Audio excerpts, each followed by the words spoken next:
Welcome to Thought for January the 24th. Our readings are taken from Genesis 39 and 40, Psalm 44 and Matthew 26. And our thought is, until that day when... Our Matthew reading in chapter 26 recounts the agonies of Jesus in the Garden of Gethsemane and his prayers. My Father, if it be possible, let this cup pass from me. Nevertheless, not as I will, but as you will. Verse 39. Jesus made his will conform to his Father's will. And what of our will? Peter was to later write of how Christ, in his commitment to his Father's will, suffered for you, leaving you an example so that you might follow in his steps. 1 Peter 2 verse 21. Before Jesus and his disciples went into the Garden of Gethsemane, Jesus directed them to prepare for a Passover meal on the first day of unleavened bread, we read in verse 17. Then we read, now as they were eating, Jesus took bread. Next he took the cup, verses 26 and 27. And he spoke of a covenant for many for the forgiveness of sins, verse 28. The disciples must have been perplexed at his words, but there is no indication that they asked him to explain.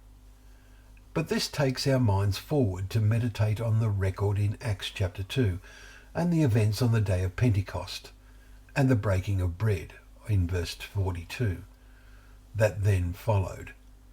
With what intense meaning would the disciples and all who had just been baptized have taken part? We presume the disciples would earlier have done so after his resurrection and ascension, although there's no record of this. We meditate on the intensity of meaning as they did. How does it compare with ours?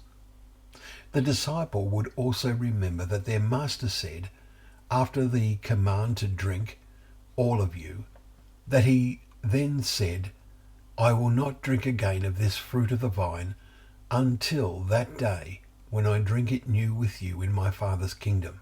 Verse 29. This event is beyond our comprehension, just as what was about to happen was beyond theirs. Could someone like the Apostle Paul grasp the wonder to come?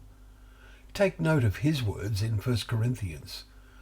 What no eye has seen, nor ear heard, nor heart of man imagined, what God has prepared for those who love him.